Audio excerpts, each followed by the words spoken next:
Something sinister is afoot, my friends. And like many of these insidious trends, they come to us like a big creamy cupcake of wonderfulness. What is it with all this sharing? I know, sharing. What's wrong with sharing? Remember when we used to take that trip across town to go to the theater? In your fancy dress-up clothes. We used to call a cab, maybe a tux. Now, it's Uber. Some guy shows up in his share car and his Dolly Parton playlist, right? Now, what about that tropical vacation? Do you book the seaside hotel with the drinks and the little umbrellas? Not now. You log on to Airbnb and find somebody willing to share their house and their dog hair.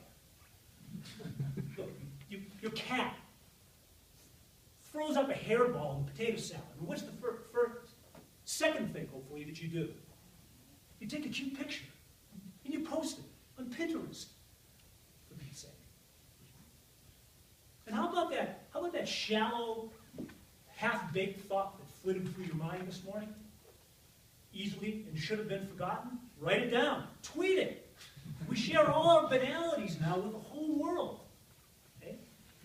But you know what? So far, I'm okay with it. I'm for it. Because sharing is nice. You know, the word share. It's like a kitten purring. But when sharing becomes tyranny, my friends, we draw the line. And I'm here tonight because I am looking for allies. When you need allies, you need an audience.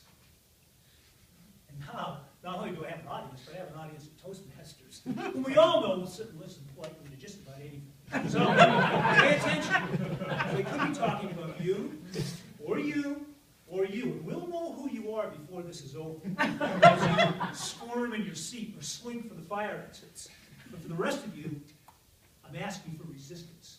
To resist the tyranny of having to share your food when you're out to dinner with your friends. Now, my issue shouldn't be interpreted that I have any problem eating out with my friends who are mostly lovely, engaging people who can sit through an entire meal and listen to the same stories I've told 100 times without once waving their knuckles in front of their throat. We all know is the universal symbol for keep it short.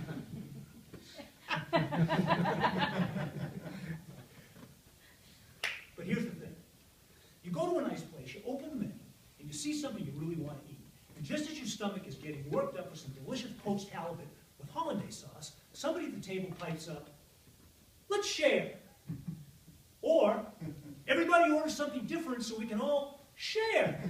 Now, all of a sudden, my delicious poached halibut has become part of some impromptu buffet. And what are you going to say? Well, I don't really want to share. No? Or worse, if you're me, way worse. You try to explain to everybody why you don't want to eat off your table mate's plates. And coming from me, it goes something like this. Look, I just want to eat what I ordered.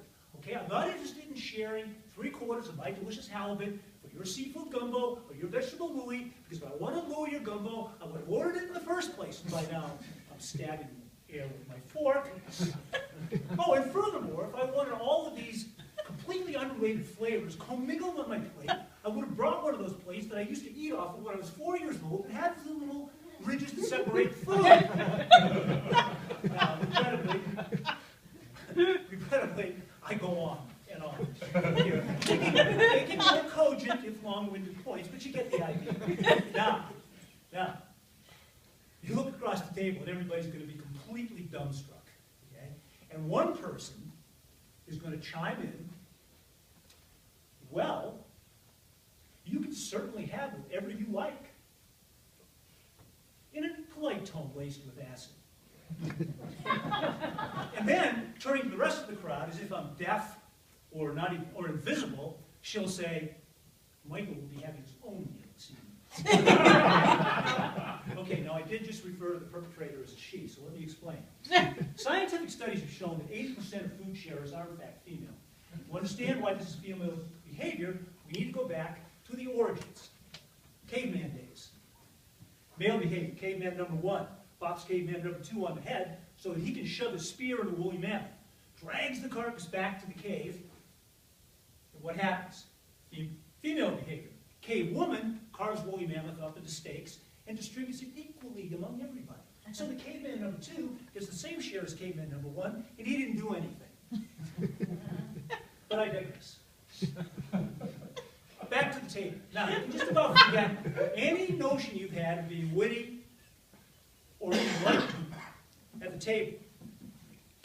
And if there's anybody out there in the group that you suspect might be a confederate of yours and might actually sympathize with your point of view and might be thinking to himself, yes, if only I had the courage to be as obnoxious as Willett, I'd speak up.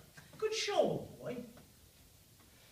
Don't count on that. You're going to be all by yourself up there. So, I offer you this. Because I know out there today, there are in this room right now, serial food sharers. I want to offer you 3 subversive techniques that you can offer to keep those people at bay and preserve your delicious poached halibut. Technique number 1. I call it the sniffles. The minute somebody says, let's share, I want you to sneeze. And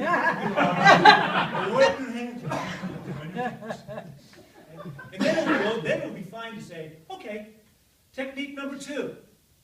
Pig's knuckles. If they're on the menu, order them. Now, yes, they're going to taste like pig's knuckles. But it screws up the food sharer. That's worth every slime you bite. Technique number 3. Defensive ordering. Order the most expensive thing from every course on the menu. Now, share people who are typically polite, meet in the middle, will wind up overpaying for their meal. Ha! Tough. Fellow Toastmasters, I'm looking for allies tonight. I offer that you can submit your comments to me. I'm organizing. Fellow Toastmasters.